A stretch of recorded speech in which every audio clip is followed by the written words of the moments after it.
আসসালামু আলাইকুম। গরম যতই তীব্র হোক না কেন, আমরা বাঙালিরা কখনোই ডিমকে অ্যাভয়েড করার দুঃসাহসিকতা দেখাতে পারি না। তাই শীত, গ্রীষ্ম, বর্ষা ডিমই আমাদের ভরসা। তবে এই প্রচণ্ড গরমে ডিমের অমলেট কিংবা ডিম ভাজা খাওয়ার থেকে ডিমের পাতলা ঝোল করে খাওয়াটা আমার কাছে বেশি পুষ্টিকর এবং স্বাস্থ্যকর বলে মনে হয়।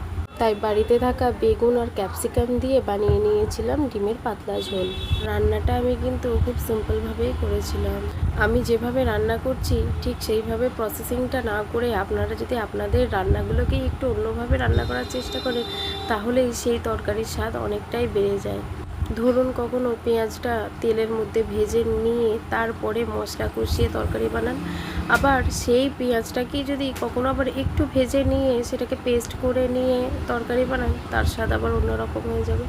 আবার ধরুন কখনো মশলাকে তেলের মধ্যে দিয়ে ভালো করে কষিয়ে নিয়ে রান্না করেন, আবার সেই মশলাগুলোকেই যদি আবার একটু পানির মধ্যে গুলে দিয়ে তারপরে সেটাকে কষিয়ে নেন, তার আবার স্বাদ আরও অন্যরকম হয়ে যাবে।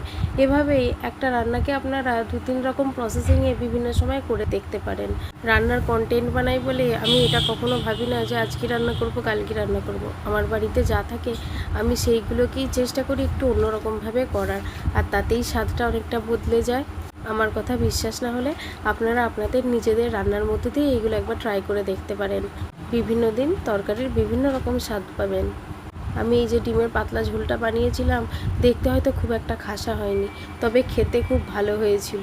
তরকারিটা আমি খুব বেশি রিচ করিনি। গরমের দিনগুলোতে আপনারাও এরকম পাতলা ঝোল বানিয়ে খেতে পারেন।